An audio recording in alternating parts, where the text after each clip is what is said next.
Hello, I'm Claire Poole and welcome to the Climate of Sport podcast, the show in which you get the inside track on all things sport and sustainability globally. Join me every week where I'll be chatting to a special guest about news, opinion and insights on how sport is moving to a more environmentally friendly future or taking action on climate change. Hi everyone and welcome to the Climate of Sport podcast with me, Claire Poole.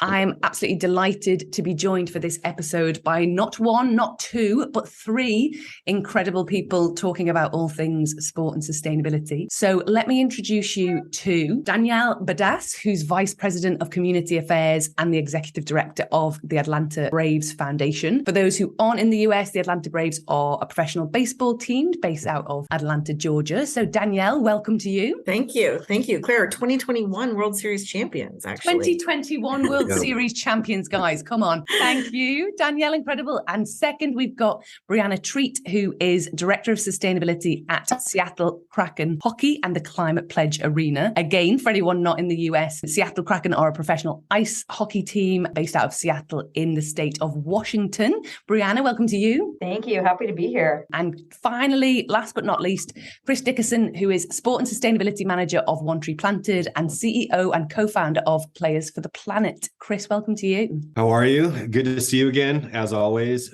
Yeah, from across the pond. I feel like it was just yesterday we saw you in London for Sport Positive. I know. Let me just tell you, I will tell you this. When you guys did the dates, I felt so happy to put that on my calendar again, knowing that we were coming back. 2023. I know, Chris, already you're my favorite for putting in the shout out for Sport Positive Summit 2023, 3rd to 4th of October in London. So yeah, it does feel like a minute since we were there and super excited about 2023 and the year ahead. I think a lot to be done. And that's what I want to talk to you all about. So we're going to start off, as we always do on the pod, with a little bit of background before we get into the present and the future. So obviously what we're talking about here on the podcast is always around sport and sustainability on the environmental side, but also the social side as well. So it's great to hear from all the guests. For those who don't know you, a little bit of background. So, you know, a bit of a précis on your own journey within sport and sustainability and the role that you're in right now and how it sort of intersects with the sustainability pillar. So maybe Danielle, maybe I could come to you first just to share a little bit. Sure. Well, I think I'm probably the least experienced on this call. So I've made a career in sport and community impact in the MLB and NFL. And really, it's been over the last few years in working with Chris and Players for the Planet and kind of learning and understanding what he is doing, what he is focused on here at the Battery and Truist Park, kind of learning about our capabilities at the ballpark and what we're trying to achieve for our fans. And then frankly, like working in our communities, a lot of environmental justice issues have come up in Atlanta. And I think that's something that I can relate with from a community development side of things. And that's really kind of the intersection. So this is a really new journey for me. And I'm excited actually just to be a part of this, to learn from Brianna and Chris and yourself, Claire. So congratulations. And thank you for bringing this conversation together. Oh, it's a pleasure. And I'm really interested to dig into some of that with you, especially we're seeing definitely more globally the environmental justice and climate justice piece as part of the broader diversity, equity and inclusion strand, which must permeate everything we do, become more and more prominent. So I'm really interested to hear more from you about that as we continue to talk. But thanks for the intro, Danielle. Brianna, let's come to you. Talk to us about what's happening over there in Seattle. Yeah, so I always joke that I landed in sports by mistake.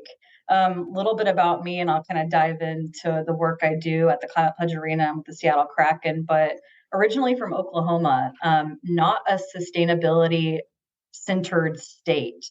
I mean, it's 2023 and my parents still don't have recycling in their neighborhood, which is always wild to me. I sort of started out, I went to school at the University of Oklahoma, got a degree in sustainability, and was the second graduating class to actually have that degree, which at the time was wild. And sustainability really wasn't on the map. It was more environmental, was kind of the word folks were using at that time. I ended up leaving Oklahoma, as one could imagine, to pursue a career in waste. So I went to Baltimore, worked at a really small company, working with really cool clients like the Orioles, the Ravens, Johns Hopkins, University of Richmond, doing large scale and small scale waste reduction projects. I didn't mean to get into waste, but it's followed me throughout my entire career. So I started there and really didn't know I wanted to get into sports, just knew that waste was really important and impactful, and really got to see the impact sports played in waste at the time, which was quite a bit. So after that, I was a recycling coordinator for the city of Frederick, Maryland for about a year, where then I saw, private and public waste impact. I saw it from venues, I saw it from hospitals and universities, but then I saw it at a city level. I finally got done playing in all the trash and decided that I wanted to pursue ESG. And so I was an ESG consultant for JP Morgan Asset Management for a spell, where I really got to understand how buildings affected the environment, not only with waste, but with energy and water, and how all those combined, how you could really reduce the impact and really start to track and measure and understand the impact that a portfolio plays on the environment. Did a little bit of ESG reporting, and then decided to pursue green building certifications. It was really there where I worked with a really amazing individual, Carly Bullock Jones, with EcoWork Studio. And that's really where my introduction into sports really started. It was there where we helped State Farm Arena achieve their zero waste certification. And that to me kind of slingshot me into sports and understanding really the platform sports has in communities to promote really big change. And it was there where I thought to myself, I'll never be able to reach 15,000 people every other day as just one person. But with sports, look how much we can do. And it was really the work with State Farm Arena that really made me think, I want to get into sports now, and I want to help change things and drive innovation and change. And that's kind of how it led me to Climate Pledge Arena. So I've been with the team as the director of sustainability for about a year and some change now, and track all of our scope 1, 2, and 3 emissions and all of the key performance indicators that have come with being a signatory of the Climate Pledge, as well as the naming rights agreements that go along with our partnership with our friends at Amazon. But happy to speak to more of that as the conversation continues. But that's kind of how I landed where I'm at now. Amazing. First of all, you've outlined 2 big macro sort of topics already. 1, the potential of sport to reach huge audiences. And 2, are you a sustainability professional if you're not in and out of trash cans constantly, taking pictures of bins, looking at like the amount of sustainability professionals I know that have just got reels in their phone of different signage around bins and trash cans. Totally. The amount of trash cans I've been in as a person is unbelievable. Too many, I'm sure. Too many. Yeah, I like the fact you said as well, I was done with trash and then I moved on to, that's it. Done with trash, move on. Incredible. So, and yeah, so much that we're going to talk about there around Climate Pledge Arena and what you're up to. So Chris, let's come to you first in terms of the intros. Both, I want to hear from you both on the Players for the Planet side and obviously the One Tree Planted side as well. Well, luckily those two are intertwined.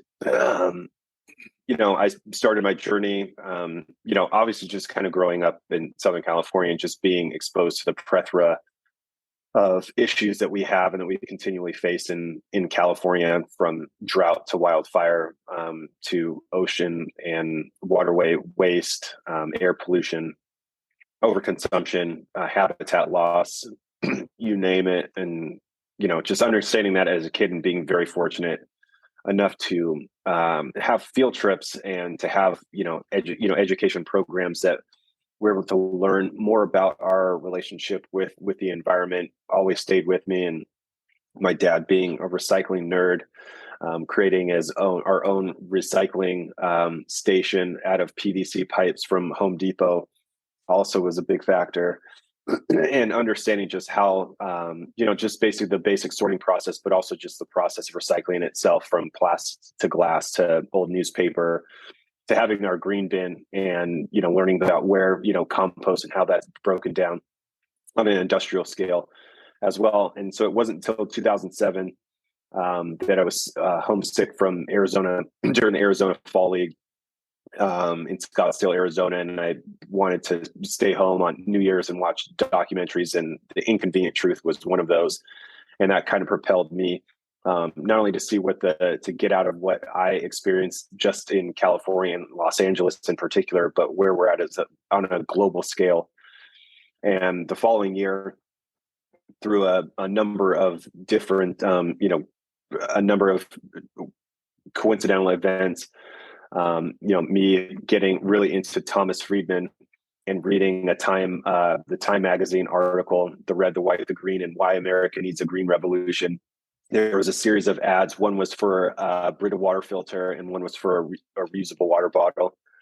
And seeing the ad from how long a plastic bottle stays in the 1,000 years to decompose, to reading this article about waste, and then the following page having this water bottle that said, "I am not plastic," in enormous red letters, and then looking at a trash can next to me with, just within a couple hours, over 500 plastic water bottles from, compiled from batting practice, pregame meals, postgame meals, early work, especially in summer months. I, knew that was something that needed to be addressed, was exactly that, as, Brianna was stating earlier, is just waste in sports, and just looking at that on such a micro scale as one locker room with 40 guys in the clubhouse, and looking at the numbers become exponentially greater at the fan, at the the 120 other minor league teams, to the hundreds of venues and stadiums around the world where we regularly watch games in capacities of 35,000 and greater. And that was alarming to me, to see how much plastic we use. And so that the story got picked up. We got 50 bottles sent. We cut down our plastic by half that season. And I got called up to the major leagues 2 months later and saw the response from fans in Cincinnati with the recycling club signs and and the logo on fan club signs. And I knew that was something that people were looking to do, and looking for a environmental champion, not just in their community, but particularly as a professional athlete, where I had a platform like that to engage, our community and professional sports and athletes in general is how I started Players for the Planet. And fast forward 10 years, we starting from 10 athletes, we now have over 250 athletes from around the world. And a large part of that is, just the really interesting take on each individual athlete's particular cause and concern on the environment, whether it's conservation, utilizing reusable renewables, to food systems, to food waste, composting, tree planting, ocean health. It's been really fascinating to see. And so 2 years ago, we had the idea to put stats on field performances into converting those into planting trees. And that's how our Play for Trees program started. And I wanted to find a great partner to help facilitate some of these opportunities to get our players out in the community and get them their hands dirty. And looking for a great opportunity to bind player environmental initiatives with team, with their team initiatives, but to engage those communities. And so that's how we started Play for Trees. We started with 10 athletes in 2021, and last year we had 32 athletes that planted 150,000 trees. And because of the success of our 2021 campaign, I came on to One Tree Planet full time to oversee sports partnerships and athlete relationships, as these athletes continue to really kind of put their money where their mouth is and get out into the community and put action to it. And tell us, just to amplify that a little bit, if you're going to become an athlete, you're going to become a player for the planet. What does that mean? Presumably there's an ambassadorial role there and awareness raising, but do they commit to community projects, or I know you've got different categories that athletes are particularly passionate about, and they can sort of really focus in on an area like plastic or like waste or like water. But how, what of those 250 athletes, how do they engage to sort of bring fans along with this?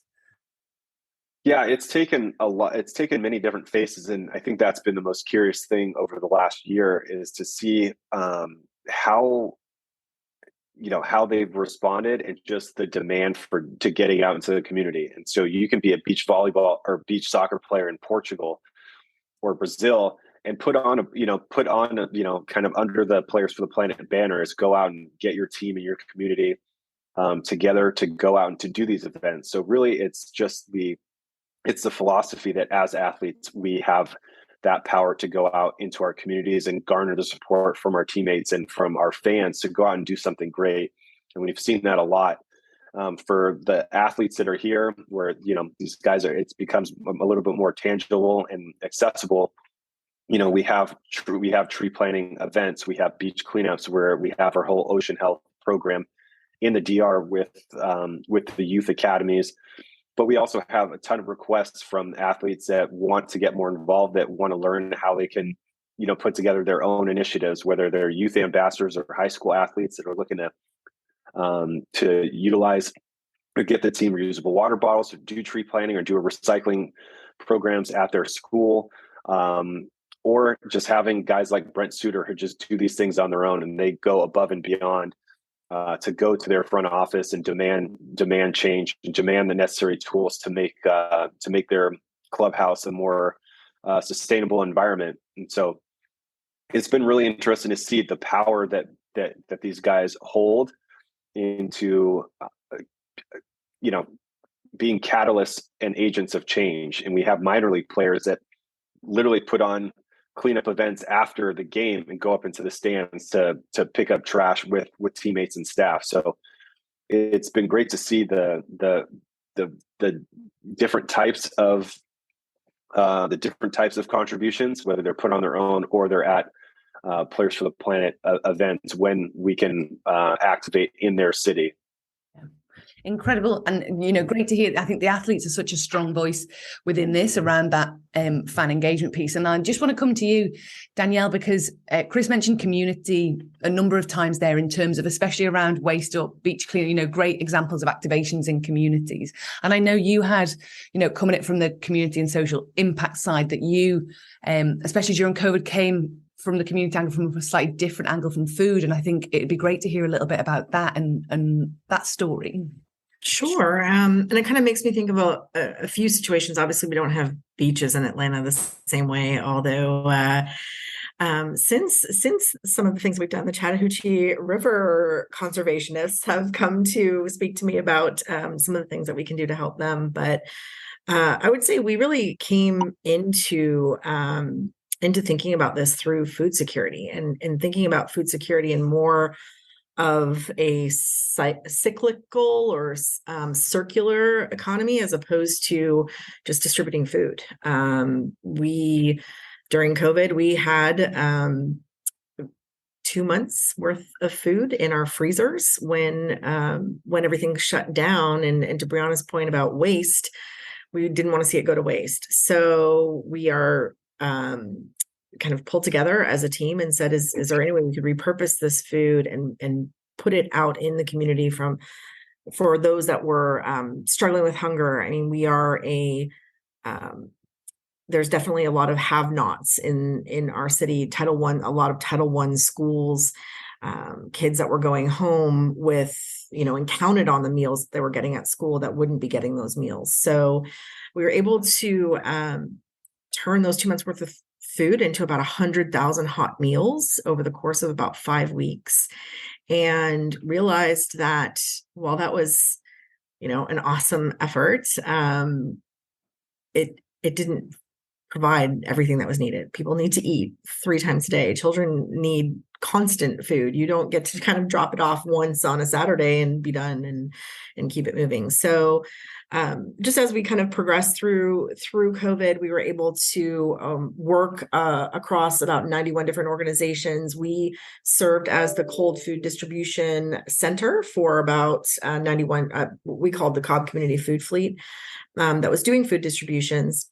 And as we started to come out of COVID, really started to look at other ways of doing food recovery from the ballpark. So partnering with organizations like Second Helpings that come through and do help us with our waste reduction. They rescued over 40,000 pounds worth of food out of the ballpark last year, but then also turning that into meals for our community. And then into community gardens and orchards and the concept of food sovereignty. We were working in a community in Atlanta, Bush Mountain, one of the oldest predominantly Black communities in the city, that had really the history of environmental injustice. They had literally like steered the sewers into this community. So the pollution that was happening, and it became a dumping ground. It's actually the old sand lot for the Atlanta Black Crackers, which were one of the Negro League teams, became a dumping ground. It was filled with old tires. And, there was an old library that was not useful, but I mean, was an environmental hazard. It had become, chemicals were dumped there. So we were able to kind of come in and partner with the West Atlanta Watershed Alliance and really look at how do we kind of make this clean up and make this a more functional space for the community. And that was just a tremendous project and learning experience. So over the past couple of years, we've gone through and repeated. We have one of the largest urban food forests here in Atlanta, called the Browns Mill Urban Food Forest. And so much to learn about it. There's 7 layers of food and provision that come out of this community garden, really. There's entrepreneurs in the community that are harvesting the herbs and selling it and sustaining themselves. Everything that comes out of that garden gets harvested, whether it's donated in community or used, by entrepreneurs or used by the community. So the whole idea that we become even more sustainable in our daily lives, that we're not just raising children that think that all food comes from the grocery store, or all, where their water bottle goes when they throw it away, and how that can impact the environment. So that's really kind of been our journey and interest in this. And then when Chris and Players of the Planet and One Tree Planet came to us about the concept of doing some tree planting and really talking about sort of the offsetting carbon emissions, we asked, is there a way to do this around fruit trees and look at community orchards and kind of partner in that regard? So they partnered us with the Giving Grove and Foodwell Alliance, and we're able to put this tremendous collaborative together. It wouldn't have happened without our catcher, Travis Darno, who is a Players for the Planet ambassador. And I learned also his father, I think, was an arborist. So he is super passionate about trees and can speak very passionately about that, which was really amazing. He flew out from California in December and helped us plant trees. So we have 20 community orchards going in this year, and we're looking to kind of continue to build on that and grow. And then I would just say, finally, even in some of the initiatives that we're looking at, Chris and I have been working a little bit on this Hank Aaron Academy project. There is the South River Forest is an area in Atlanta that is in danger of being eliminated, and the green cover here in Atlanta is important, but also that there's a river that runs through it that is seen a lot of waste. So there's one actual recreation space that exists there, and we're looking to refurbish that and turn that into a Hank Aaron complex. But in that process, how do we think about our green practices? How do we contribute to the greater environmental impact and opportunities, and draw attention to that as we look at building that space? How do we, getting to work with the Nature Conservancy or Trees Atlanta on passive recreation, not just, sport, and what does that mean for a community? So those are kind of the angles we're coming at it. I'm still learning a lot. Brianna, might have to call you after this and get some more advice, but yeah, that's kind of the point of view. Amazing. Yeah, I'll jump in just because I feel like it's important for everybody to note. As you hear Danielle talk, it's really interesting to understand that everybody's at a different point in their journey, in their sustainability journey. And I think that's been one of the coolest things to see where Danielle has been to where she is now. And that's something that should never be undermined, is that there are so many people that are really going above and beyond learning. And the thing is like Danielle's holding up her water bottle. Like it seems so it's not basic, a Dasani plastic bottle. I thought of you today. Aluminum. Yeah. I would say aluminium. You would say aluminum. Yeah, aluminium. But yeah, I mean, it's such a simple thing, and we don't often think about this because we don't see it every day, and it's unfortunate that we don't. And there are so many different topics and subjects that need attention. And so, just like Danielle, like I've been doing this for a while, but I'm no way, shape, or form am I like a professional expert or have a degree or a background. I simply just kind of put in the work and learn because it's something that I'm passionate about. But I, particularly, the year 2020 when we had during the whole George Floyd uprising, that I discovered environmental justice, and that's something that I've been continually learning on. And I think that's why what we're doing with Danielle, and especially with urban forestry, is so huge. And that is something that I've noticed. If you look, you can spin around in a circle with a blindfold and point at any professional sports venue, stadium or arena, and see that it's usually in a low income neighborhood with a lack of tree cover. And the effects of having tree cover are exactly what we're trying to fight as the climate warms, whether the heat waves, the storms, they all mitigate the damage, both from a health standpoint and from just from from a general ecosystem standpoint, that they're so hugely important. Like they're vital to our survival and for for how we're going to continue to adjust to this. So for me, I think it's super cool. Brianna is clearly, this is her professional background, but Danielle making this transition because she understands the importance of it, I think is really something special to note. Because it's no different than any of our athletes. Like we even have guys that I try to get players for the planet, like Evan Longoria, who's 14, 15-year big leaguer. And if you had talked about this to him 10 years ago, he would have been like, whatever.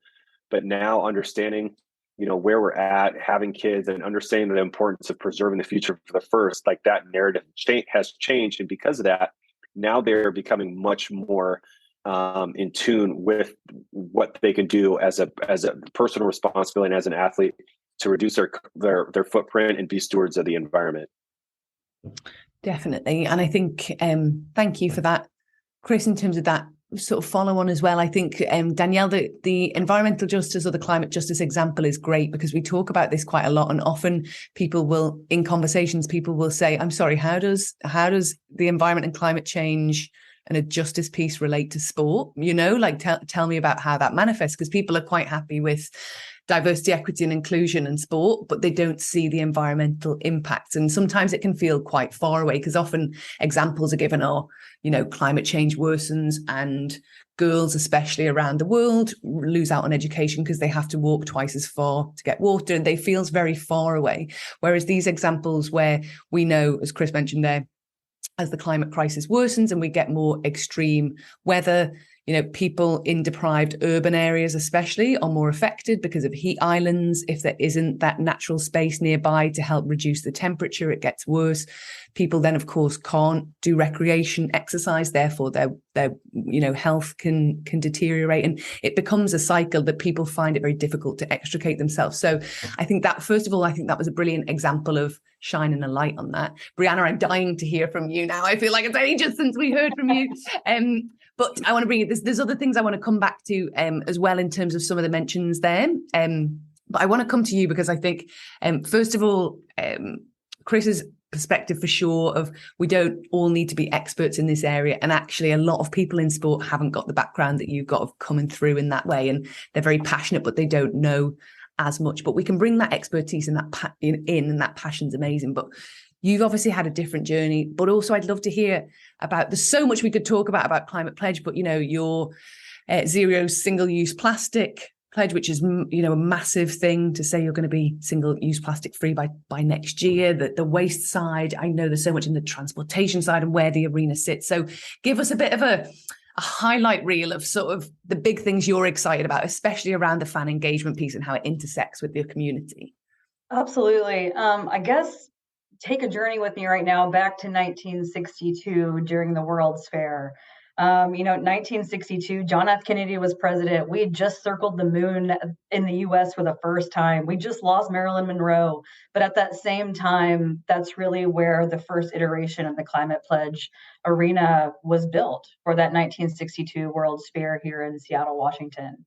And now fast forward to 2008, the arena was, first an exhibition hall for the World's Fair, then was a home of the Seattle Supersonics, who then left to Oklahoma City, my home state, which now kind of stinks because now it's come full circle, and now we don't have an NBA team here in Seattle, which I like to joke about. But when the Seattle Sonics left, that really left the building as a concert venue.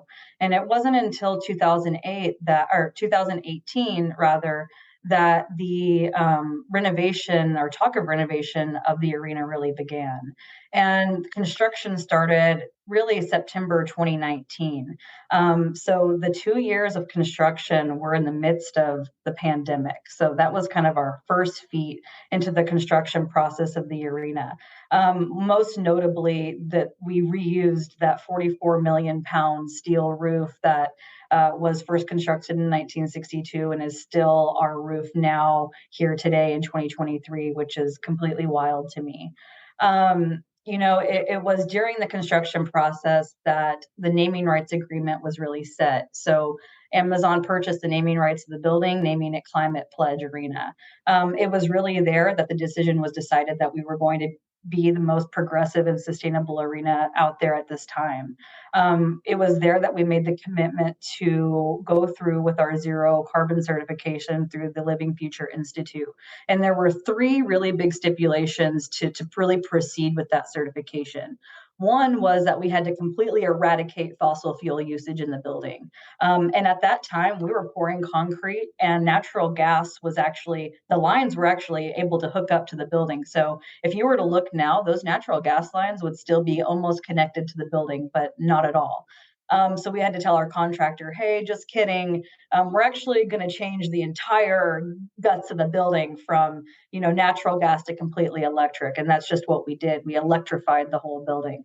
Everything from our chillers, boilers, our kitchen, which is very non-traditional for arenas. Arenas and stadiums traditionally are cooking with natural gas or heating with natural gas. And we've completely electrified that. Same with our fleet vehicles, Zambonis, our golf carts, you name it, electrified the whole building. So that was the first stipulation. Second was that we had to run off 100% renewable energy. Third is that we had to have visible renewable energy on site. So you'll notice that we have solar panels on our Alaskan Airlines atrium, and then of course a solar array across the street in one of our garages. People always ask, why didn't you guys cover the whole roof with solar panels? It's such a giant roof. It's actually a federally landmarked landmark. So we were unable to touch that roof and were unable to place solar panels on that. But those were the really 3 big stipulations. Along with, moving past the zero carbon certification, we also had several other key performance indicators that we needed to follow as a part of our naming rights agreement. A couple of those, as you mentioned, are a ban of single-use plastic in the building by 2024. And that's been an awesome journey. I'm happy to say that all of our beverages have been switched over from plastic to aluminum, leaving only chip wrappers and the wrappers found in the theater box candy, those pesky single-use plastic. So we'll be working with our team to eradicate that plastic this summer so that we can be completely plastic-free by our goal of the end of this year. And it's been kind of amazing working with Pepsi and our partnerships team on working to eradicate plastic in the building. It's been an awesome journey. The second being, we're a zero waste facility. So we divert over 95% of all of our waste away from a landfill every month. Our highest diversion rate was June. We had a 98% diversion rate, which was phenomenal. And it's been really cool to activate waste-related activations around the concourse for education. For instance, we had a zero waste Billie Eilish show last March, where we educated the fans on why we were doing this, what it means, what the impact looks like. And I think that's really valuable as a fan to understand it's not out of sight, out of mind once you enter a venue. There's actually a lot that goes into play in terms of environmental impact. Another piece is our food sourcing goal. So we have a goal to source 75% of all of our food ingredients within a 300-mile radius of the building, not only to promote local, but also a carbon reduction strategy. So if we're purchasing things closer to the building, that's less GHG emissions, less fossil fuels being combusted as a result of our operations. Another really neat goal that we have is that we have a goal that 25% of all of our fans are to take public transportation to all of our events. So we have a post-event survey asking folks, what mode of transportation did you take? And I'm actually able to grab those numbers and understand what ridership looks like. What does carbon look like in terms of fan travel? What does carbon look like in terms of performer travel? And all of those things combined really connect with each other in a way that is just amazing when you can look at the impact and figure out ways to reduce that impact, whether it's waste, water, energy, travel, you name it. But those are a couple of high level goals that we have at the arena that we work on every single day. Amazing. So I have some follow-up questions, mate. So the Billie Eilish example is brilliant because obviously it's like someone who's outspoken about the environment anyway, and such an incredible performer, such a following. So we're talking about sport, but of course music is akin. In situations like that, is that you looking for artists who can fulfill that kind of goal, or is that artist coming to you saying, I want to do this, your arena's a good fit? How does that work? Without disclosing anything confidential, it's just interesting who the drivers are around decisions like that, because we're always looking to think we want being sustainable to be an attractive commercial quality that attracts people to us. And just because you mentioned that, I'd love, if you're comfortable to do so, to just share any more information about that. Yeah, absolutely. I mean, I think that we've seen a really big pickup in artists wanting more out of the venue that they're visiting. I mean, whether it's Billie Eilish, Mumford & Sons, Coldplay, the Lumineers, these groups actually have sustainability checkpoints that they are checking with arena and stadiums on, and want to understand what their impact is going to be if they play at that venue. And I think that's been really interesting for me to think of too, because one thing that we didn't consider and a part of our kind of carbon calculations in the beginning was pyro. So if Billie Eilish had a ton of pyro in her show, well, what does that combustion look like? Because that's going to be a scope 1 emission at that point. So that's been really interesting for us to kind of collaborate and hear what artists are wanting. What are artist operations? What does that look like? And what is the impact there? And how can we kind of build that bridge between venue and artist, venue and player, and figure out how to connect those dots to maybe create a bigger impact than we ever really imagined. Amazing. Thank you so much for more info on that. That's brilliant. And then as also on the target for fan travel as well, on the public transport side. So we're starting to see more and more sports organisations now, obviously fan travel falling into scope 3, and we see across professional sport globally, the majority of their emissions come from staff player fan travel. And that's going to be a big issue for us to tackle if sport can truly get to net zero. So lots of organisations are starting to track that and understand it, but you've set a target with that. So how does that manifest in terms of hitting target, or do you, because of the nature of where your stadium is, are you at those levels anyway, or is it something that you have to actively incentivize, or how are you in line with setting that target? I think that's very interesting for other sport organizations to consider. So a little bit more on that as well, about how that's working, would be great. Yeah, so I mean, we got really lucky in Seattle, right? It's not like where I'm from in Oklahoma where you just wouldn't take public transit, right? It's just not easily accessible.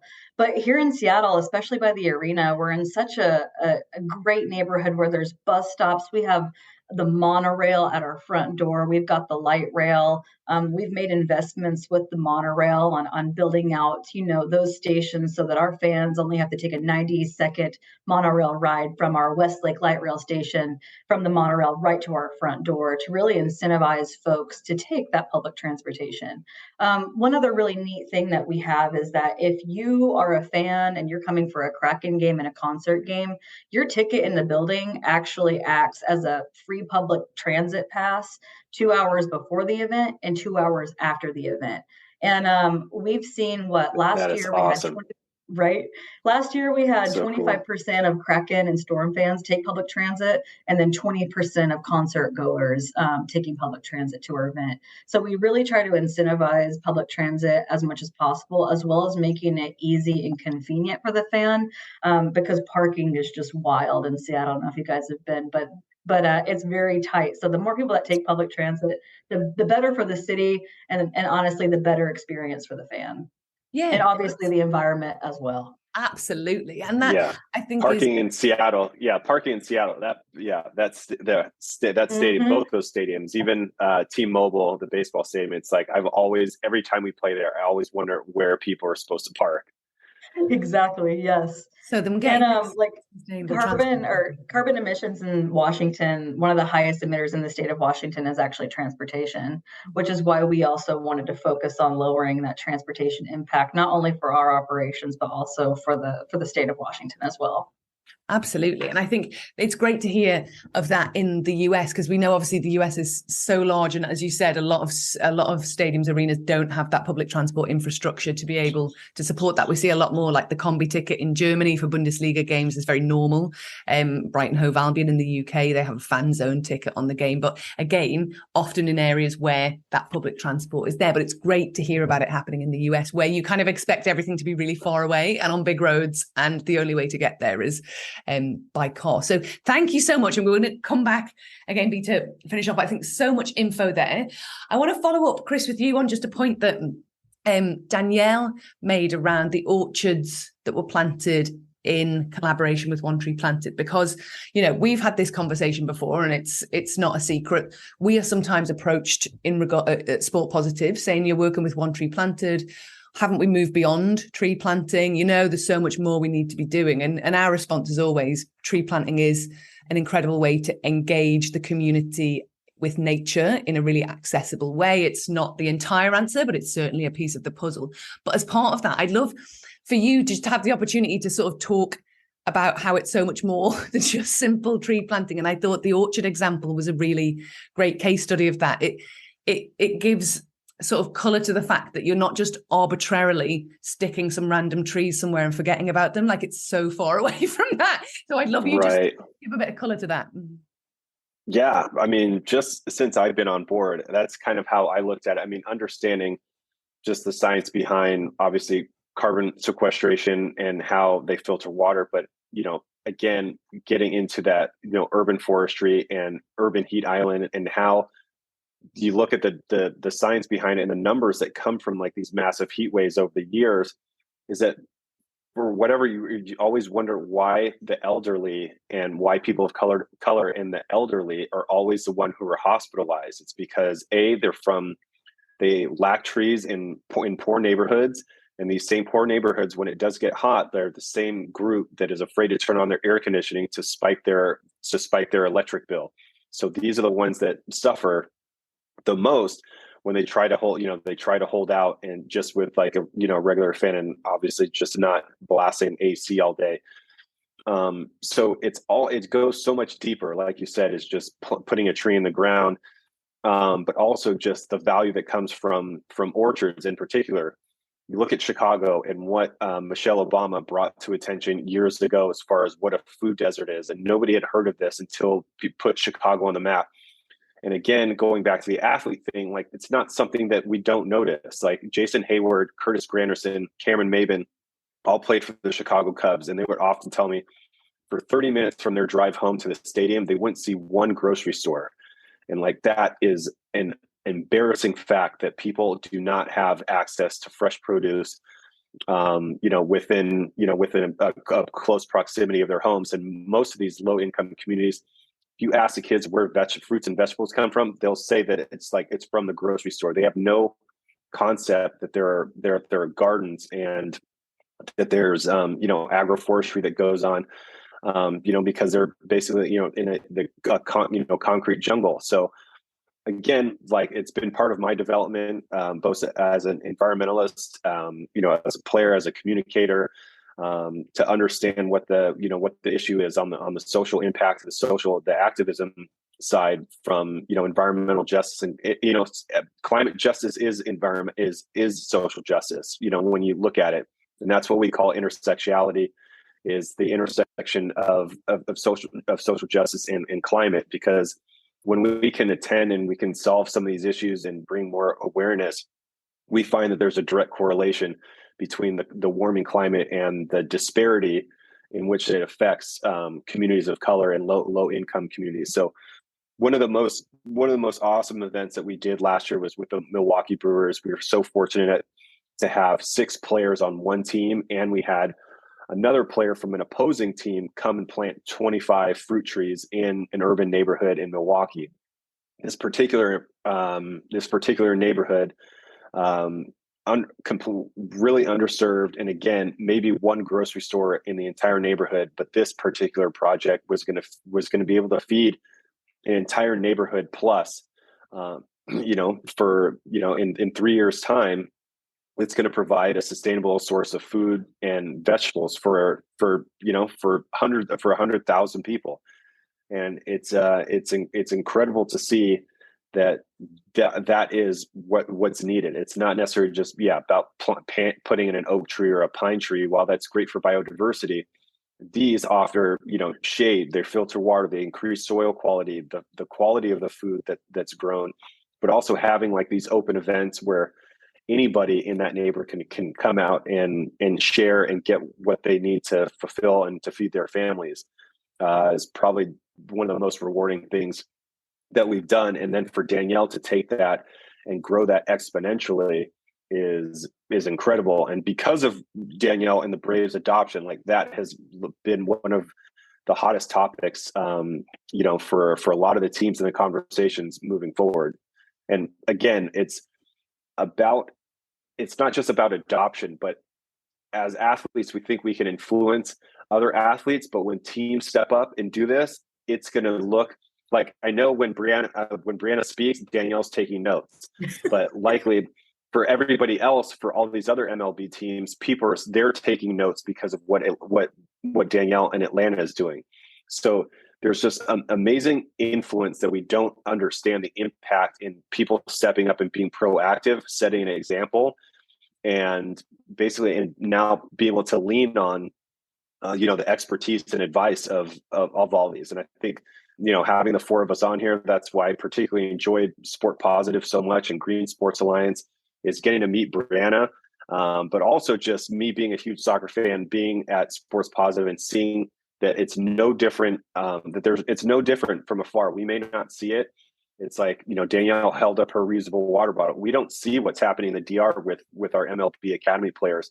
We don't see the plastic pollution crisis going on in these island nations, in these places that affect the very athletes that people come to watch on a nightly basis. So I would it's add super to that, cool. The storms like Mississippi, what's happened this year in Mississippi with the water crisis. I mean, you see it in, obviously you've seen it in Detroit for a while, but Mississippi is still without clean water in the black parts of town. And, that's an infrastructure problem also that is going to be $1 billion.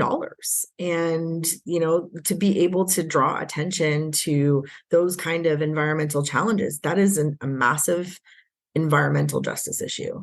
Yeah, and I love this topic because we have very similar stories to Danielle and Chris. There's a community just 25 minutes really south of the arena. It's a South Park neighborhood.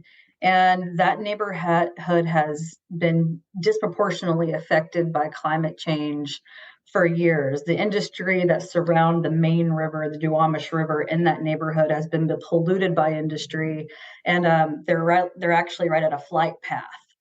So there's bad air quality. Asthma is significantly more likely in young groups than it is where I live just 25 minutes north.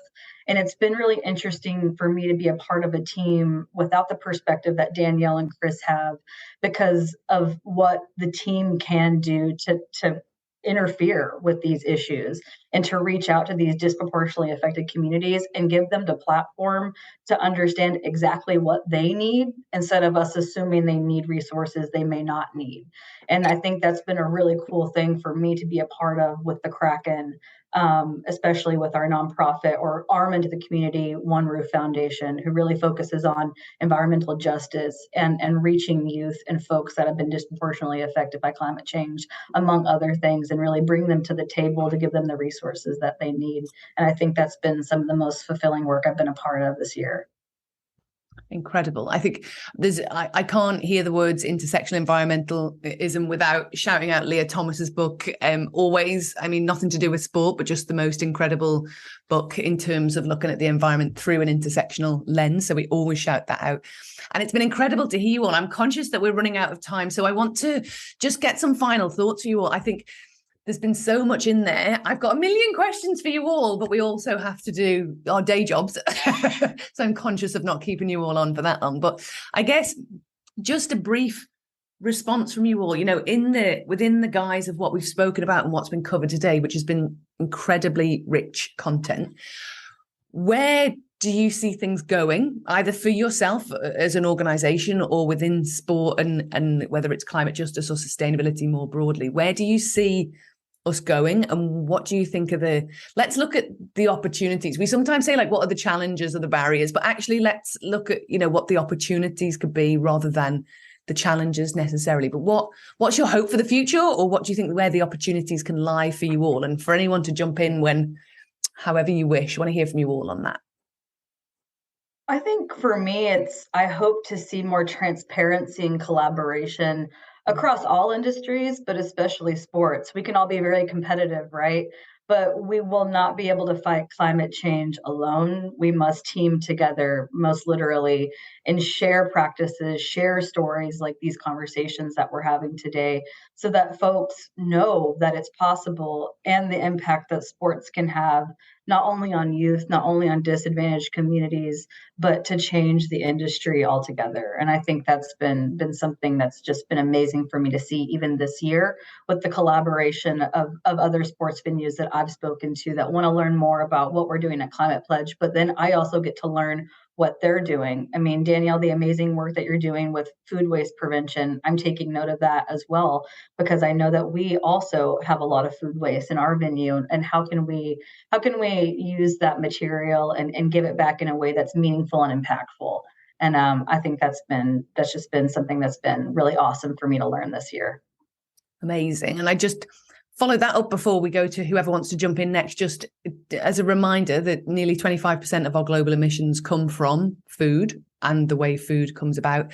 And the reason we want to reduce food waste as much as possible is, of course, because one, when you using so many emissions to actually create a food product, it going to waste is an absolute travesty. But as food breaks down in landfill sites, clearly it then starts emitting harmful greenhouse gases. And, estimates are like 8 to 10% of our emissions within that figure come from food waste. So again, just a reminder why, the food waste, although Danielle, you're definitely talking about it from the social side, which is crucial. There is still an environmental lens to, why that's so important. So just to highlight that as well.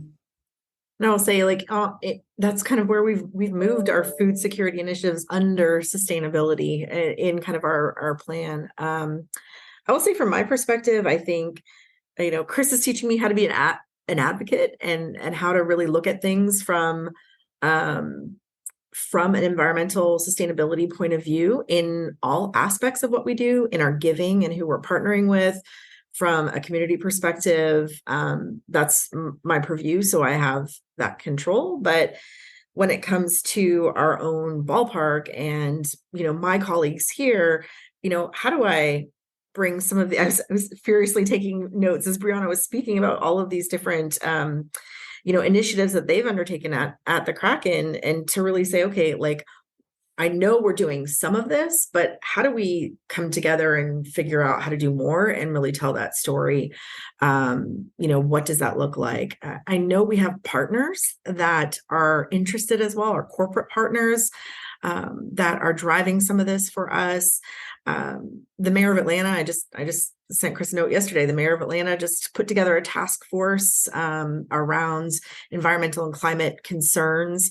And I think that's a great jumping off point, like to be able to really start to learn the space, to partner, to be open to having those discussions and, creatively problem solving. Because I think like once you sort of like dip your toe in the water, like there's the next thing. And, you start to think about how all of this impacts what we're doing. I think from my point of view, looking at it from the social impact perspective has been super helpful, because I think sometimes sort of the concept of planting a tree, that has a long-term benefit play in my brain, but like the hungry kid, needs to be fed today. So how do we kind of tie those environmental challenges to like immediate social concerns that we need to address, whether that's, clean water supply. I mean, if you've ever talked to somebody who does not have clean water, that is a frightening thing to go through, much less for an extended period of time. And I think that's kind of part of this activism, and part of getting the message out around sustainability is not just kind of the pretty green picture, but also very much like this is serious business, and we're not doing any favors for our kids if we don't make some changes. And I'd just like to add really quickly that I think building the culture around every job as a climate job is really important. And that's something that I've really tried to do at the arena as well as in the team, is that no matter what you're doing, whether you're a sustainability professional, you're in marketing, you're in ticketing, you're in operations, you do play a key role in what you do, whether it's paperless ticketing, whether it's making sure the venue is operating at the most efficient capacity, whether it's that you're learning how to market sustainability in a way that's digestible and engaging to fans, to spread the word and spread resources. And I think that's something that I'd really hope takes wind in the next couple of years, is every job is a climate job. Rely on specialists, but also do what feels right in your position and what you can own, and what you do in your daily operations. Incredible. I will say the future is bright. My kindergartner comes home and makes sure everybody's recycling goes in the right place. So. They are going to be taking care of us, no doubt. Chris, final thoughts for you before I wrap up. Yeah, I just seeing what's happening just on just an individual club basis. I think there needs to be more buy-in from the league. I think once we get to that point where the leagues are committing to reducing their emissions and putting pieces in place that are required of every team, I think that's how we really take the next step, and to see how far. The conversation is just starting, but again, it's just, you have so many people that are wearing multiple hats where their background isn't necessarily in sustainability and they don't know where to start. So we're at this critical point in just as a society, but we don't necessarily, and we lack the infrastructure, both as a personnel in these key decision-making positions among teams, and just basic infrastructure within the arenas and venues themselves. Because you can go across the board and see that there is no waste sorting program in place. There is no sorting or waste sorting program in place. You can, I've talked to Lizzie and Nass at Clemson, and like, behind the scenes, Clemson University, one of the biggest collegiate programs in the country. They win the Zero Waste Award every year, but what you don't see on the back end, it's like 60 volunteers that are having to do the sorting. And so when we can put the investment into the sorting, into these programs, into the infrastructure within the stadiums and our locker rooms, then we can really start to get somewhere. But that's going to have to come from the top down, where leagues are saying they're going to cut down their emissions. They're going to offset the league's travel, on a yearly basis, or they're going to move to alternative transportation. You have to have some type of incentive program.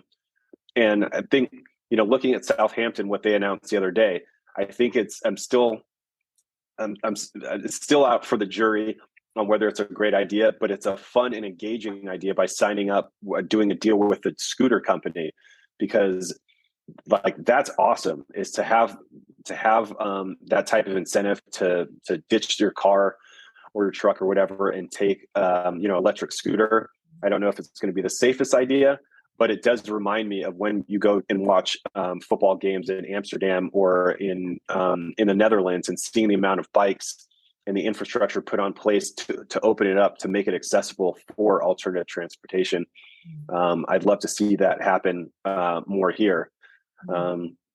So for us, as we look, at our athletes and what they're demanding within the clubhouse, and seeing kind of either the pushback or the lack of resources, I think that's kind of the uphill battle, from just a simple thing of getting them reusable water bottles to getting them in-wall refill stations, but also understanding the importance of food waste, both as a stadium level and as an athlete level, because we spend 10 hours at the stadium. We eat 3 meals a day at the stadium, and oftentimes half those guys that go home, they don't eat the catered meal. So you can imagine the amount of food that's left over. And so to have the pieces in place to turn that around, collect, compost that, and then put that back out into the community, into community gardens, into community areas where we're planting trees, planting native flowers to increase production. I think that's where the future for us needs to go on the sports side. Amazing. It's been such a pleasure to have you all. Just a couple of reflections from my side to finish off. So I think, first of all, in regard to the theme of kind of not being an expert in this space, I hear this a lot. So I speak to a lot of sports organizations globally, and I would say one of the biggest barriers to doing more is the fear of saying the wrong thing, not knowing the information, feeling like you're not an expert. But the way we counter that is by saying the climate science is very clear, but things aren't changing. Climate scientists we've got the data, we've got the information. There are loads of experts out there, but they haven't got the platform of sport. The opportunity for sport is the storytelling piece and getting to reach people in their hearts and minds. So there is loads of experts out there, and we're very fortunate that there is a lot in sport as well. But when you're not, it doesn't mean that you can't do this stuff, because the expertise can be brought in, the information can be found. What's much more important to drive change and tackle the climate crisis is passionate people who sit in decision-making roles at sports organizations that can drive change.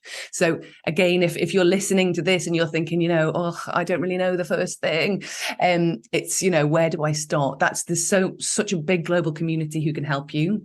The expertise is there, but I can tell you now that the people who are doing the biggest things in this space are not experts. They are incredibly passionate people who convince people to do things, and that's the most important thing. And then the second reflection, just from your comment, B, as well, about everyone, every role being a climate role, and everyone thinking about that. Again, we've already got a blueprint for that, because every single one of us thinks about financial implications for pretty much every decision we make. So wherever you sit, whatever job, whether you work for yourself, whether you work for a massive organization, whether you're a charity, whether you're a company, whether you're a sports organization, how much money there is to do what you're doing, where that money can be spent, how it works.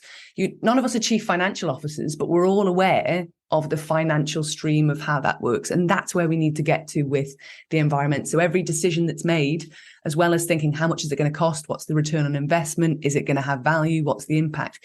We need to be thinking, what's the environmental side of that as well? So again, that is where we need to get to. We're nowhere near that yet. But again, none of these barriers are big. We've got blueprints for all of this stuff. We already do it, just in slightly different ways. So just to reflect on those comments, because I think they're both really, really important, especially for the people who listen to this podcast as well. Any final remarks before we finish off? It's just been so illuminating and such a pleasure to speak to you all. Any other note? I think for me, just the last parting would just be transparency. Be transparent. Don't be afraid. We're all on different journeys, but we're all trying to do the right thing, and we all need each other to get there. Just transparency, measuring, tracking. What a way to finish. I love it. Absolutely. So we'll finish there. It's been such a pleasure. I was joined today on the Climate of Sport podcast by Danielle Bedasse of the Atlanta Braves Foundation, Brianna Treat from the Seattle Kraken Hockey and the Climate Pledge Arena, and Chris Dickerson from One Tree Planted and Players for the Planet.